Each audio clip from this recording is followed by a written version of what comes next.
Our guest today is Ray Scott.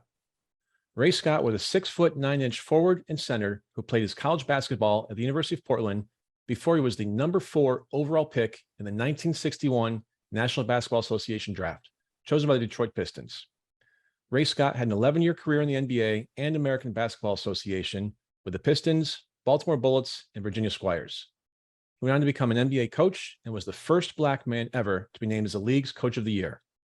He's also the author of a riveting book, The NBA in Black and White, the memoir of a trailblazing NBA player and coach. Ray Scott, welcome to Next Steps Forward. So great to be here. So great to be on the steps. Great to have you here. And, we have a lot of fun on this show. We've had some great guests, and I'm very blessed to have guests. And I got to tell you, after our conversation last week, I've really been looking forward to today. So it's going to be a lot of fun. I really appreciate your time. Thank you, my friend. It's so good to be here. I've been excited as you. I don't know what happened last week. We spoke, and of course, I looked on Amazon to see how our book was doing, and we went up in the ratings. I think at Kindle, we went to 19, and with the book, we were like 46. And I take that very seriously. I'm a competitor, and I'm looking at Muggsy Bogues and Phil Jackson and John Thompson and all of these great books. And I'm rated in these books. And I have to tell you, after speaking with you last week, and I just kind of said, go in there and look at it and see how you're doing. Man, it made me feel so good. Well, I'd like to take credit for it, but maybe we can after this week. So you're 19 and 46. Let's see if we can get to the top 10 in both of those. And we're going to really dig into that because it's a terrific book. And before I forget, I'll give you a chance now and later. Where can folks find your book, The NBA in Black and White? I gave some of it away with the Amazon. What I like about Amazon, Chris, is, with their promotions, you can order a book one day and get it in the mail the next day. And they're doing exemplary stuff. Amazon, Barnes and Noble for bookstores. But they said you can order it at any bookstore and they will get it shipped to you right away. But we do Target, they did Walmart. So I've been excited about the exposure, but the feedback has been great. I mean, I've just had friends all around the country that have called me and said, we read the book, or they put on Facebook and said they read the book and it's exciting. And I talked to my son today, both of my boys, they say it's exciting. They like the book. And that's, I was looking for the critical areas, give me some criticism. And they said, no, Dad, that's not really where we are with it, because what you're trying to do, it's not instructive, it's historical. Exactly. And so you can't change history. There's no questions about history. History is what it is. And so I've enjoyed it from that perspective, the feedback that has come back. It is, as like I said, with yours last week when we spoke, it's such good stuff. Thank you. No, again, my pleasure, my honor. And to that point, let's dig right in and give our listeners some real meat on the bone here to sink their teeth into about the book. I mentioned your career earlier, and it was such an amazing career during such a momentous time of change in our country's history. Honestly, it's hard to know where to start, but something that really touched me deeply early in your book, The NBA in Black and White, was a description of a trip you took and then your reaction to the brutal murder of a Chicago child in Mississippi. Yeah. In your book, you wrote, my personal awakening came as a 12-year-old when my uncle took my brother and me on a trip to Washington, D.C. I saw the care he had to take to only drive along, quote, safe highways and only stop at, quote, safe gas stations. We were driving deeper into the South. After all, we were no longer in friendly Philadelphia. And now, in our nation's capital, I was disturbed to see, quote, colored only water fountains. 4 years later, when I was 16, and the horrible details of a 14-year-old Emmett Till's murder became public, I was stunned to realize that this could happen to me too, and to any one of my friends. Like too many other children of color, I might have succumbed to the stress of this overwhelming reality of African-American life if it had not been for the loving presence of a father, actually my stepfather, end quote. How did those experiences affect you then, shape who you became, and remain with you today, some 70 plus years later? I think the factor for me, as you were even reciting those words from your feelings and what you were seeing that I must have been looking at as a child. I have to say, Chris, the feeling never leaves you. That's what I found so astounding about Emmett Till. Now, there was Medgar Evers, Dr. King, the Kennedy brothers. There were all of these assassinations that were taking place during that time in the 60s, which were, as we would say, tumultuous. But what I look at tumultuous in that time in the 60s, because that was the era of JFK. And if ever we needed a man to come as a leader with a positive message, it was 1960. And up steps this Catholic kid. We've never had a Catholic president. Up steps this Catholic kid, and he talks about, of all things, including the Negro brethren in the march forward in American history. No one ever heard of anything like that. So he says that in 1960, and in 1961, I'm drafted into the NBA, which for a while had been a segregated league. And it certainly wasn't a glory trail by any means. But this president spoke out, and I thought when he spoke to it, even then I said, oh, I got a chance. I got a chance to play in the NBA, because that's not a dream as African-American kids that we grew up with. We didn't dream of playing in the NBA. That was not something that was reality. The reality for us was the Harlem Globetrotters. And so for us to then say the NBA, and then you see a Bill Russell, Elgin Baylor, Oscar Robertson, and Wilt Chamberlain. And they became the cornerstones of the NBA. But the men that put it forward, and I would be remiss if I didn't bring their names up, was Earl Lloyd, who went to Washington, Sweetwater Clifton, who had a contract buyout from the Globetrotters to sign with the New York Knickerbockers, and the All-American from Duquesne, Chuck Cooper. These three men were the first African-Americans you saw on the basketball floor in America in an integrated situation professionally. And remember, the NBA is built on All-Americans.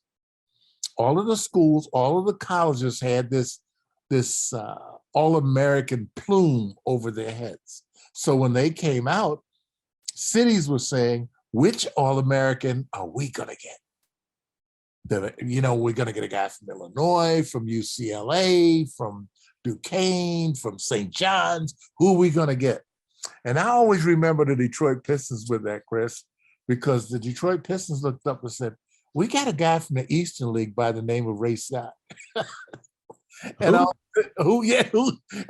and that's exactly, that was my reception to Detroit.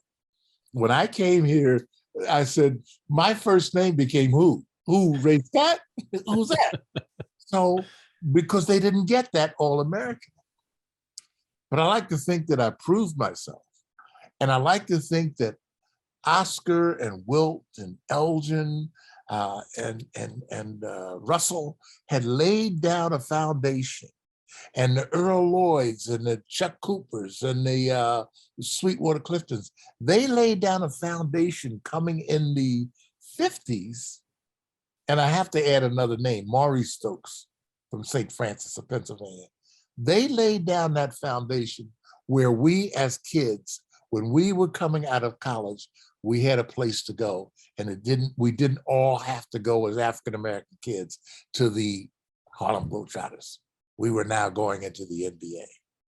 But in my opinion, what buttressed that was John Fitzgerald Kennedy saying that he wanted to see us join in where this country was going as a future. Ergo, the 60s. And when you think about the 60s, the ground was moving underneath us. Civil rights, voting rights, Vietnam War, all within 10 years, all of these things happening, all of these assassinations. And think of us being kids as 22-year-olds living in this world, growing up in front of a public. Now, again, the NBA was not a televised sport. It was a spectator sport. So if you wanted to see these guys, you had to go to the games. If you wanted to know who we were, you had to read the newspapers. So that was that era we were growing up in, with the changes in clothing, the changes in music. I'm remembering the Mamas and the Papas and James Brown and all of this, Richie Havens, all this great music and messages. And I'm remembering the high heel shoes and the hip huggers and the dashikis and the big afros, this whole changing society that was a pronouncement of freedom, unity, and moving together as a country. And I thought we had that for 20 years, from 1960 until 1980. And I am still so proud to be representative of that era and have been part of growing up in that era. One thing that we didn't talk about last week, but you mentioned it just a few times here, was the Harlem Globetrotters. Mm-hmm. And I guess I didn't, I grew up watching them. I'm a product of the 70s and just kind of didn't think about it. But you mentioned them in the 60s. I took my son and youngest daughter a couple of years ago up the road in Bridgeport, Connecticut, to see them play, probably 2 years ago, pre-COVID. Mm-hmm. 60 years later, they're still going strong. Mm-hmm. What's the significance of that, the brand, I'll call it a franchise, for African Americans, for basketball, for culture? 60 years plus, and they're going strong, and it's fantastic. You know, the great thing about the Harlem Globetrotters, and you can tell your daughter this, they're not from Harlem. They're from Chicago. And a guy named Abe Saperstein started that. He got that group and he marketed them and got them going. But the Harlem Globetrotters were a powerful organization, if you think about it, because all of the great basketball players of the era went through them. You go to college and you're outstanding, or you go to an African-American school, or in those days they were called black schools. You go to the black school and then you go to the Globetrotters. So another outstanding player. And a lot of people don't know historically, the number one team in the nation at that time was the Minneapolis Lakers, with George Mikan, Jim Pollard, Vern Mickelson, Slater Martin, Whitey Scoop, this great team. The Harlem Globetrotters defeated them in the world, or I think the World Games or the country game, the United States game. They defeated them. And that embellished the standards of the Globetrotters, but it did not the acceptance. However, the guy that walked through that door was, again, Sweetwater Clifton, because he had played so great against the icon, George Mikan. He wound up with a contract with the New York Knickerbockers in the NBA. And the NBA has never missed a turn with promotion, marketing, and bringing people in. And I always attributed that to the fact that they sat around a table and figured stuff out. And I've always enjoyed that. And maybe it was because they were New Yorkers or what have you, but they always managed to sit down. But they figured out that the Harlem Globetrotters had value, and that people would not leave the stadium to see them. They would come to the stadium to see them. So what you treated your daughter to, and I say this in complete honesty, you treated her to a very strong side of American history when you took her to a Globetrotter game, because nothing has changed. That basketball eloquence it still permeates America. Yeah, I grew up with Meadowlark Lemon, and just thinking about the stuff they were doing in Bridgeport a few years ago, just throwing from up in the stands and bouncing a center court goes in. I'm like, how the hell did you do that? And they did it 3 times in a row. That's right. I couldn't do that 3 times in my life. It was, and see, you talk about Meadowlark. Yeah, I call him Meadowlark Grapefruit. He was just a tremendous man with a wonderful heart. I enjoyed competing with him, and I got to compete against him because he was a Wilt Chamberlain devotee. He loved Wilt. But I got to see Meadowlark, but see The history of the Globetrotters was not before there was Meadowlark, there was Goose Tatum. And Goose Tatum is the guy that, he was up there. The Marcus Haynes up there, Sweetwater Clifton, Josh Grider, Tex Wilson, these great players that you never heard of because they go from African-American school to being a Globetrotter.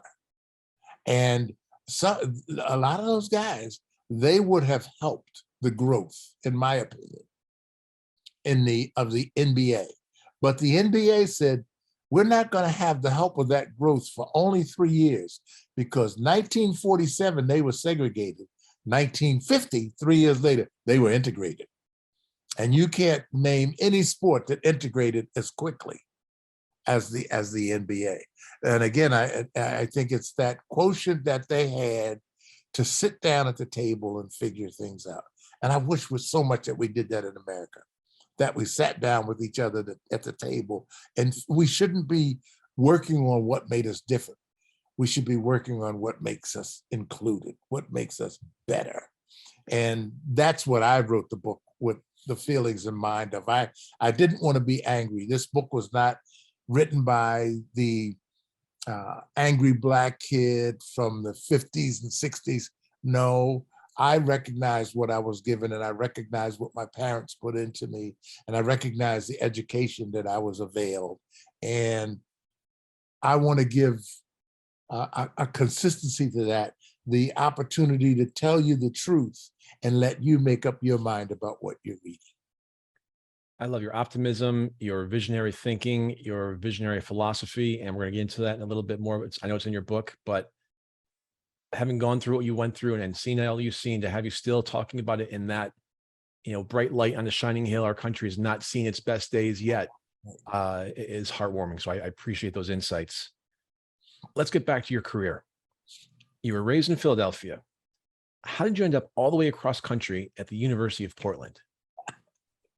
That's a long way from Philly. This is really a good part of the book. I was actually being recruited by Red Auerbach, and Red Auerbach wanted me to go to St. Anselm's, Duquesne, or Seton Hall. Good Catholic schools, all Northeastern, and he and Haskell Cohen, who was the publicity director for the NBA, were trying to help me get into those schools. And there was something there, I just couldn't make that commitment. Big House Gaines wanted me to come down to Winston-Salem in North Carolina. And he told me, he said, you pack your bags and you be on the corner after the pin relays tomorrow. This is in April. He said, after the pin relays tomorrow, and if you're on that corner, we'll pick you up and we'll take you back to Winston. And if you're not, I know you chose not to go. Well, I was not, because I was still being recruited. I'm not gonna stand on the street corner with luggage in South Philly. That's not a good sign. So Big House drove back to North Carolina, to Winston-Salem. I stayed home, and I got a phone call from a coach at the University of Portland in Oregon. And he said, my name is Al Nagrati, and I'd like to come and see you and see if you'd like to come to our school in Portland, Oregon. And, I laughed. I said, if I'm not going to go to school in Oklahoma, if I'm not going to go to school in Illinois, I'm certainly not going to go to school in Portland, Oregon. This gentleman, who's 6'3", built like a bear, big man, comes to our house. He said, I'd like to come and visit with you and your family. He comes to the house. He gets in my living room, Chris, and it's like we got Sammy Davis Jr. in there. He's got everybody laughing. I mean, the guy, he worked the room like he was Sammy Davis. He's telling jokes. He's personable. And then when he dropped the bomb, he said, and University of Portland is a Catholic school, and we're affiliated with Notre Dame. Notre Dame? Yeah, we're affiliated with Notre Dame. That's where the priests who, when they go from Notre Dame to retire, they come and teach their last few years at the University of Portland. Well, my mother, who's Catholic, I mean, I'm talking makes novenas, my mom goes, Really? Oh, and I knew I was something. I was something. And I said, oh, and so the next morning, talk about the suitcase on the corner. When Coach Negrati comes to pick me up the next morning, and remember, that means he had his answer before he left our living room that night. I was packing my bags that night. I was on the next thing smoking. I didn't fly. I was afraid to fly in 1957, 58. And so I got him to agree to take me across country by train. And so he has me at my front door, and we're getting in a cab to go to the train station, to go to Pittsburgh, Chicago. In Chicago, we get off the train and we get on the City of Roses. And the City of Roses, leaving Chicago, is a 2-day trip to the West Coast, north. Then they had the City of Los Angeles, that went south. Route 66 in the north, going across through the Rockies. So my first big train trip was through the Rockies. And I was amazed. I was sitting up. And of course, Coach Negrati kept trying to get me to get off the train to take a flight. He said, we could be in Oregon in 2 hours. And I said, no, I'm going to stick it out. But I lived the dream. I lived the dream, went to Portland, and I really never looked back other than dropping out, because I did decide, if I'm going to be this far away from home and I'm going to work, I'm going to go back home and go to work. So I dropped out. But it was some of the most beautiful, beautiful country I've ever seen in my life. And so that's how I got to the University of Portland in Oregon, through Al, and then parentheses, Sammy Davis Jr. Via Notre Dame. That's right. You were selected as the number 4 overall pick in the 1961 draft. Obviously, being chosen that high up, you knew you were going to be drafted. But were there any surprises that you experienced during that first year, or did things go pretty much as you expected? Actually, I didn't know I was going to be drafted. Remember, I'm coming out of the Eastern League. Who knows about the Eastern League? So I'm not sure. And the way I found out, Chris, is I'm on my way. I go from Philadelphia to New York, and I'm going up to the Bronx to play a basketball game, a basketball tournament. And so I get on the subway, I get off the train, get on the subway, I'm going uptown. And as I change trains at 125th Street, I said, oh, I'll get a newspaper. Because in those days, you bought newspapers in New York all day long. Morning paper, afternoon paper, evening paper. So I think I got the afternoon or evening paper. I don't know. Maybe, I think it was the New York Post, if memory serves. I'm going uptown, and I said, well, let me see who was in the draft. They had the draft today. Because, in those days, there was no pomp and circumstance to the draft. No ESPN. Remember, I'm on a train, and I'm looking to see if I was drafted on the train. So I'm going to the newspaper, and I said, oh, okay, here's the draft. And it was kind of started out and gives a synopsis on each player. And I said, oh, okay, we'll go along. So Walt Bellamy was taken from Indiana by the Chicago Bulls. The NBA went from 8 teams to 9 teams. So Walt Bellamy was selected, Indiana All-American, 6'10", great player. The second player picked, it was not me. It was Tom Stith from St. Bonaventure, New York. And he was drafted by the New York Knicks. Synopsis on Tom Stith, great All-American, great player. Third player picked, oh, well, that's not me. That says Larry Siegfried. So Larry Siegfried is a third player picked. He played with Havlicek, Jerry Lucas on that great team at Ohio State. And he was drafted number 1 by Cincinnati. So the next team is the Detroit Pistons. Now, Earl Lloyd told me, excuse me, when he visited me, he said, we're gonna draft you. Well, everybody says we're gonna draft you. So I said, okay, let me see who the Pistons picked. And it said, Ray Scott, University of Portland. I let out such a scream on the train, everybody jumped. And so when everybody jumped, they turned around to see who had screamed. And I'm a pretty sharp kid from South Philly. I was turning around looking too. So that's how I found out that I was the number 4 player picked in America. Now think of the pomp and circumstance you see today, where I had number 4 player picked and they'd start talking about money. There'd be a couple of beautiful women escorting me up to the stage. I'd have on a suit that either was one size too large or one size too small. And I'd have on this baseball cap and I would be with the commissioner. No commissioner, no suit, no women, nothing. I'm on the subway screaming.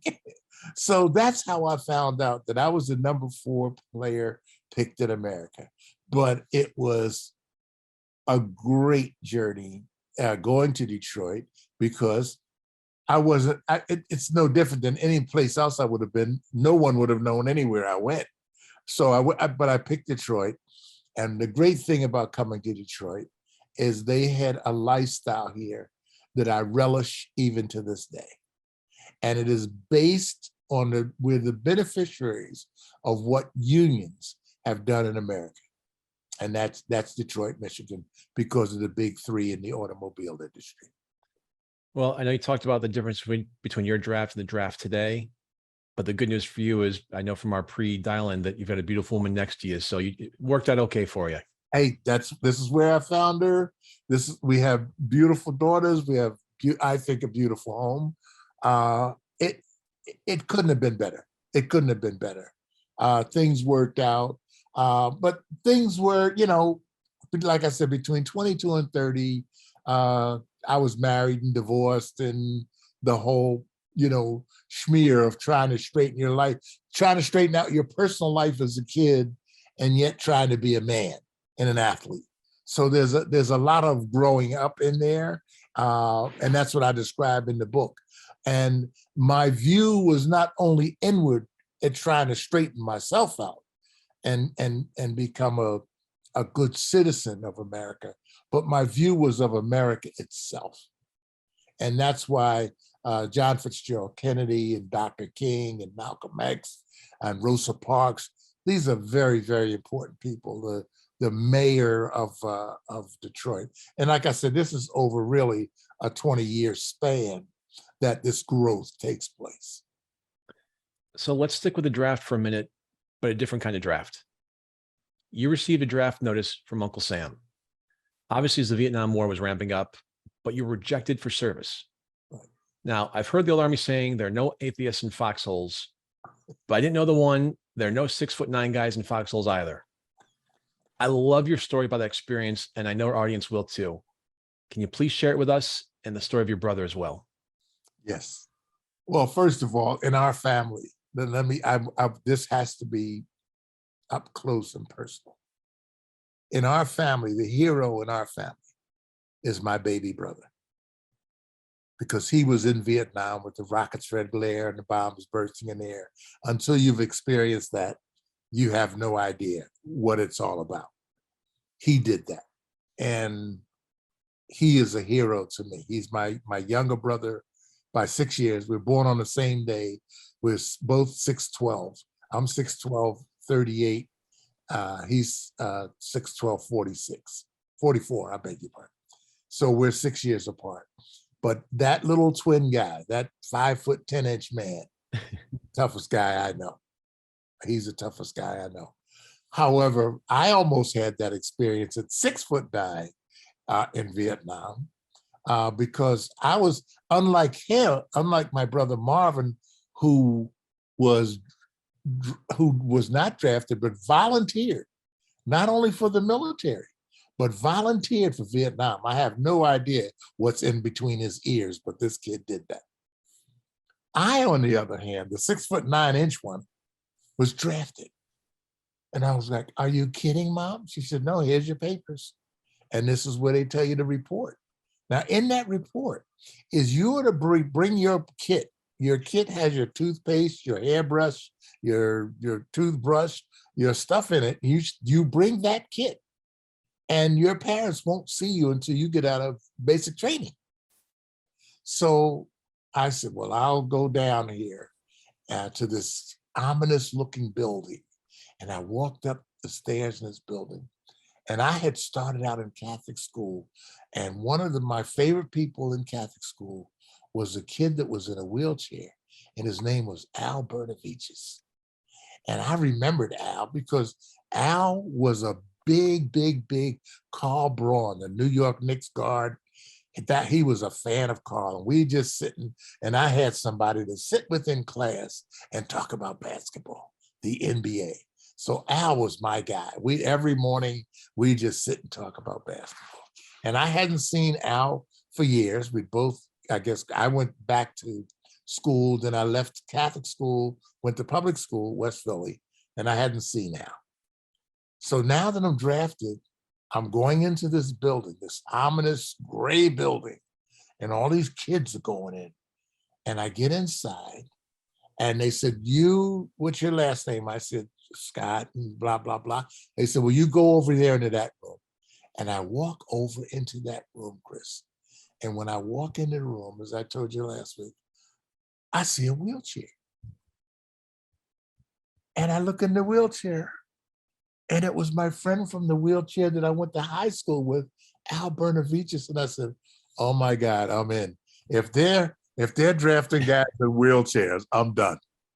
Because I was hoping that they would say to me, because you're 6'9", you're going to be, we're going to expunge you from the rolls. You're going to be taken out of the draft.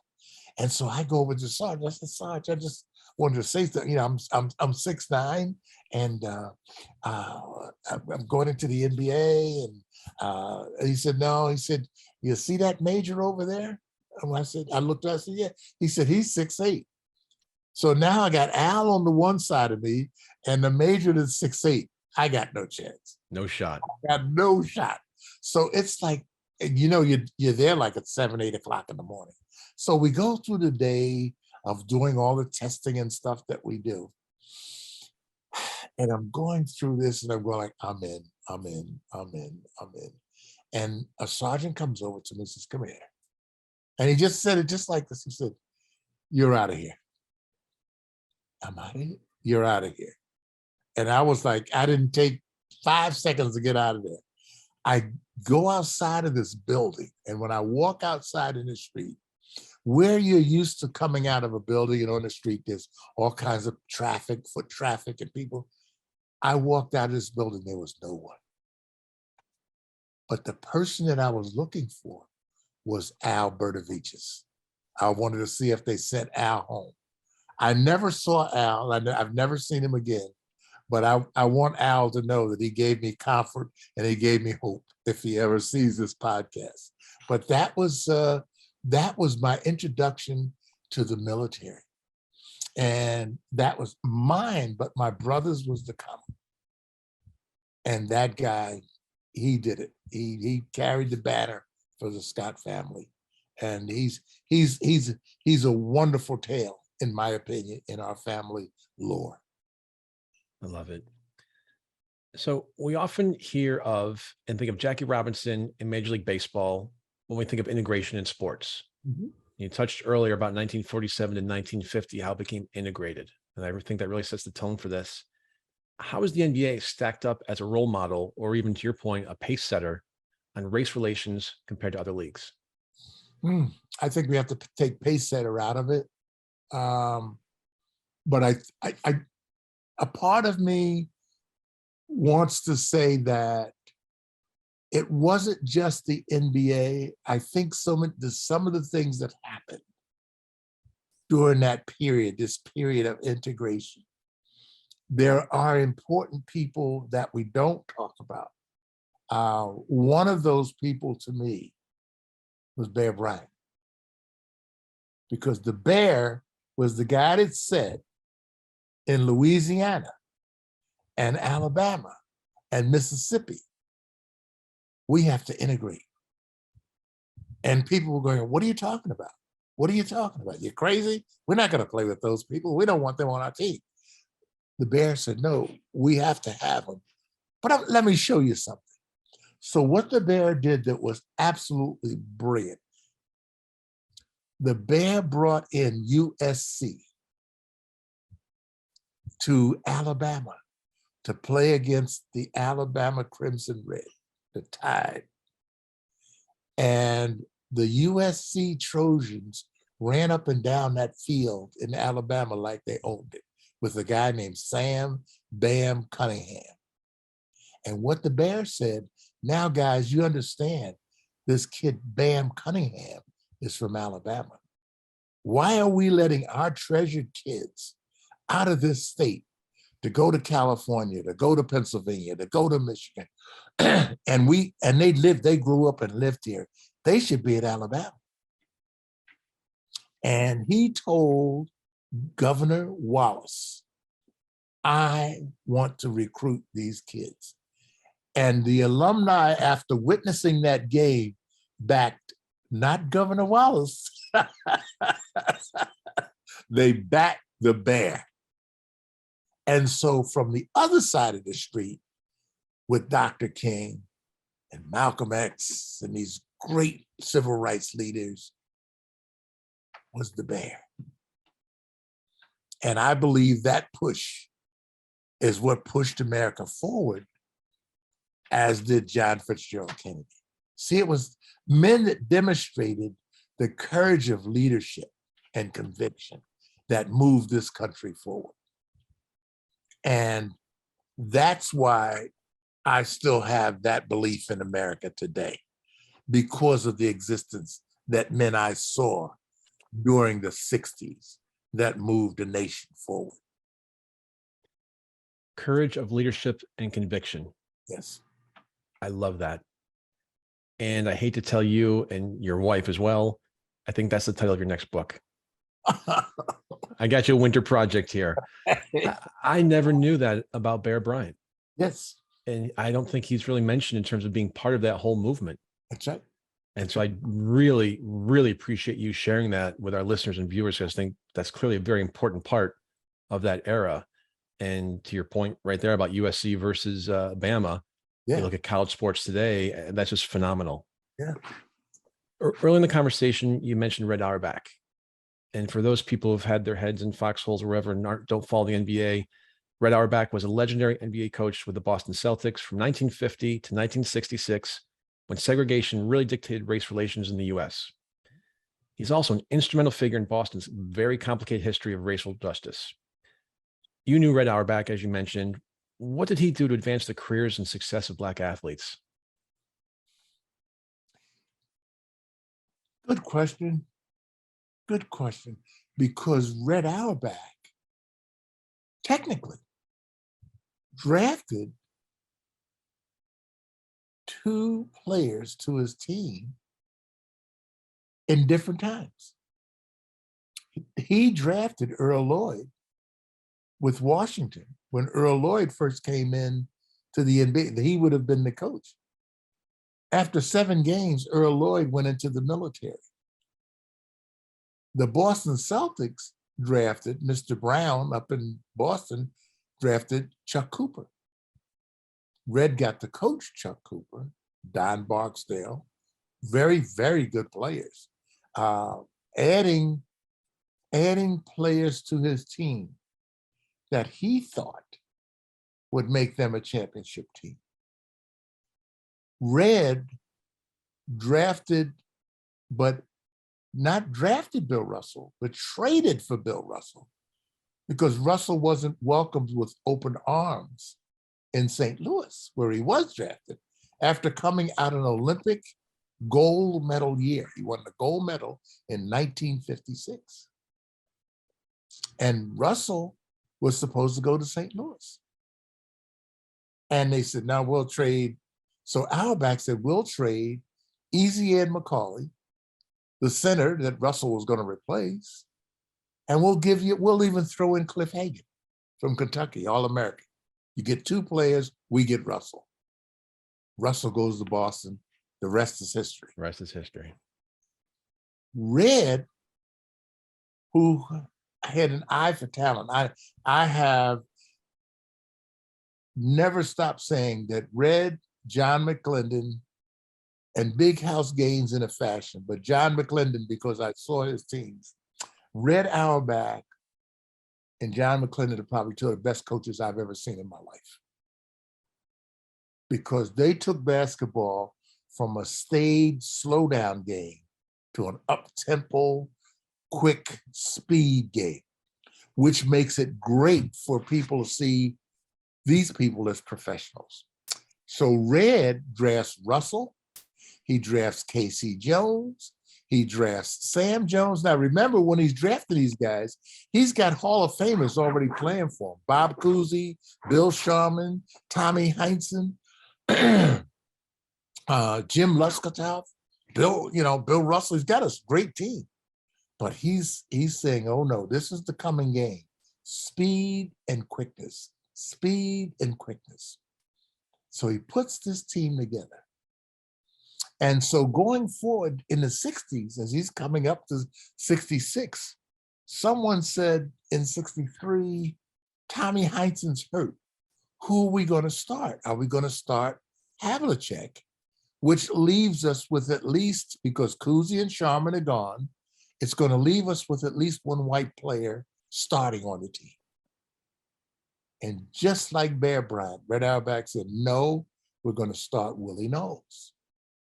We got him from the New York Knicks. He's a great player. He's a great shooter. I want a shooter at that position. I want Havlicek in the role that he's in coming off the bench. He buttresses that second quarter, and I'm not taking that away. Now, this is courageous because most people would have gone completely the other. He said, no. So what does that mean? We're playing in St. Louis, Missouri, and we're going to start 5 African-American players.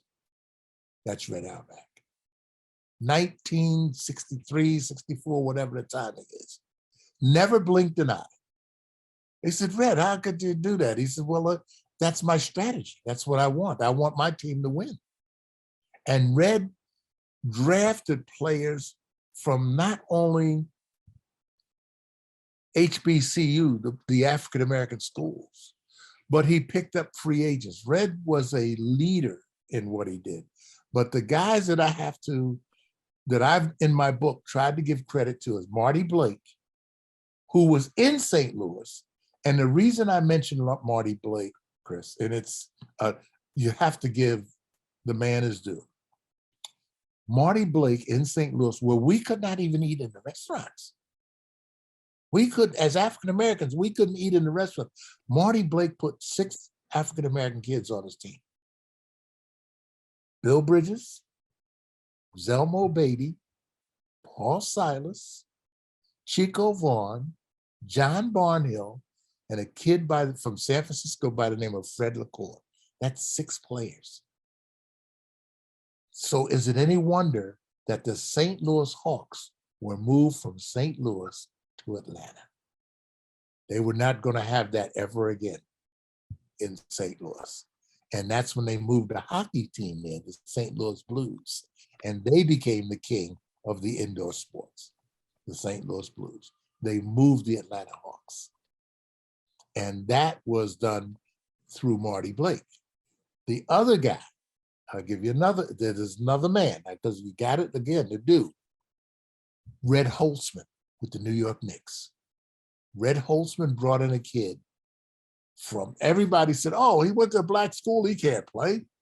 And Red Auerbach said, Red Holtzman said, this kid can play. His name was Willis Reed. Willis Reed from Grambling University. People didn't even know where Grambling was.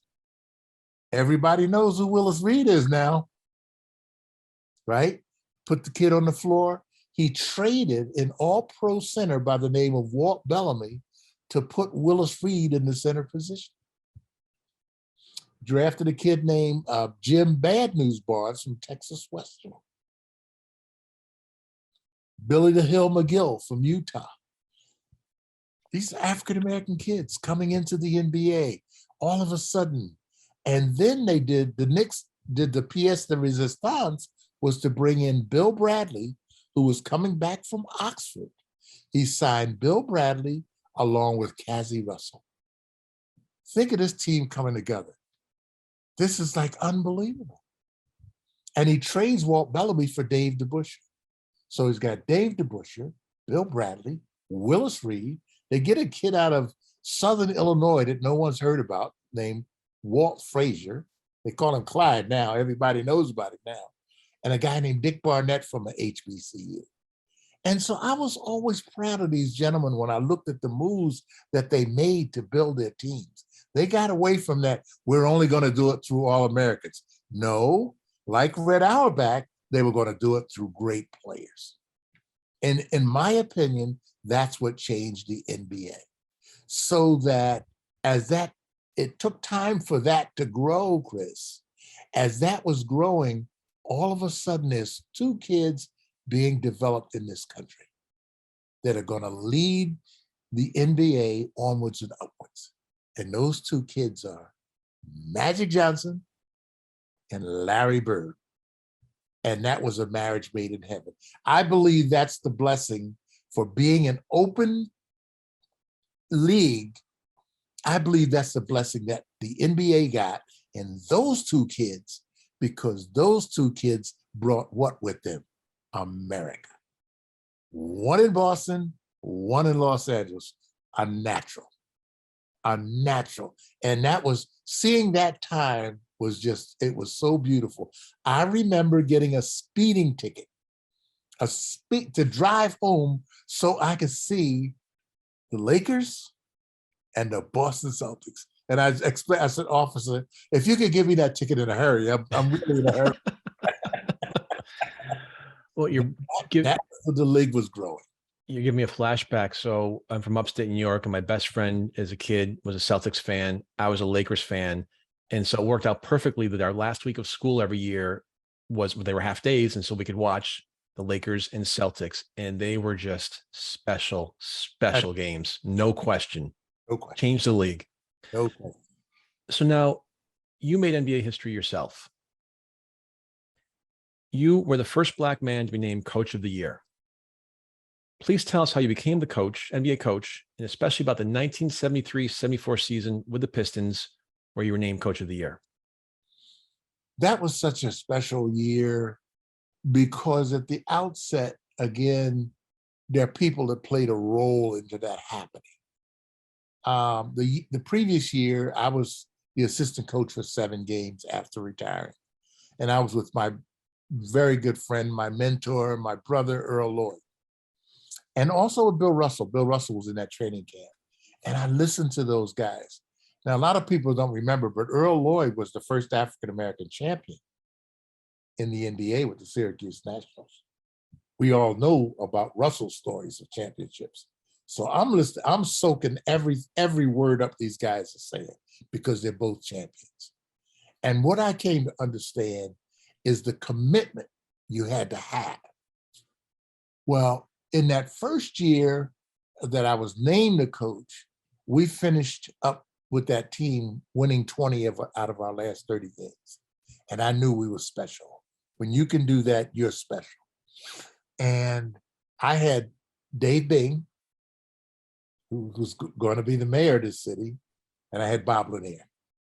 Now, if Dave Bing doesn't come in and support me in my philosophy that I had learned from listening to Russell and Earl Lloyd, if he doesn't support me, I'm done. My ship is sunk. But Dave did support me, and the players bought in. We come back the next year, 73, 74, and I knew that we had the ingredients to win. I just had to figure out how we were going to utilize them. We got it figured out. We went from 12-10 to 36-19. I'll never forget that span. It was like the happiest time of my life. I actually felt like maybe I can coach. But with those guys playing this beautiful game of basketball, now we're on the national pages. Now the Sports Illustrated is talking about the Pistons. Now the Pistons are on television. And at that time, the playoffs were scheduled for the weekends. Then they started televising the games during the week. So it was like this explosion in professional basketball. But at the end of the day, through all of these people have poured into me, I'm standing at midcourt getting ready to go against the Chicago Bulls in a playoff game but I'm getting this huge trophy for being coach of the year. And I'm standing there trying to figure out why. I'm a kid from a third floor walk up in Philadelphia. How do you get to be coach of the year? And so I'm thinking about that. And I remember Cy Gordine, the deputy commissioner, saying to me, "Do you have anything you'd like to say?" And I said, no, I was mute. I was just so taken in by the moment. And then we went out and beat the Chicago Bulls. That made it a great, great day. But that was the Pistons' entrance into the big time, witnessing what the big time was like. And that was something I really wanted to happen, because I had been there when we were drawing 1,500 to 2,000 people a game. Now we're getting 10, 11,000 people a game. That was a big thing for us. Until the Bad Boys, we lost that momentum. And we lost the momentum in that period because what happens is greed steps in. Instead of seeing the championship flag, like the coaches that we've talked about, Bear Bryant, McClendon, Auerbach, instead of seeing that as the goal becomes to make money. Once your goal is money, you don't have a chance, in my opinion. You have to have something that everyone on the team, everyone in the organization rallies around. And that's what I believed. And we lost that. And I wound up coaching at the University of Eastern Michigan. And a lot of people say, well, man, what a step down. And I said, no, it's the greatest years of my life. You know why? I won the big one. I got Jennifer. Well said. Perfect. That's how you close the show on that one. Ray, we're just about out of time here, but I just want to highlight again, trying to move your book up from 1941 to the top 10 on both platforms. You dedicate your book to your grandchildren and great-grandchildren and all the other grandchildren, great-grandchildren in our country, because they will have, quote, the power to transform this great experiment that's called the United States of America into a more perfect union. I'm going to use your quote now, courage of leadership and conviction. You're part of that Mount Rushmore from that movement. Oh, thank you. Thank you, Chris. It has been an absolute honor and pleasure. Thank you. Thank you, my friend. Thank you so much. And thanks so much. No, sorry, go ahead. I was just going to say it's great. I've enjoyed this so much. If ever, you can't get a guest and you just say, I need a guy, you call me. Well, you blew my notes to hell because I only went through about not even a third of my questions. So you have to come back. Okay. All right. I will.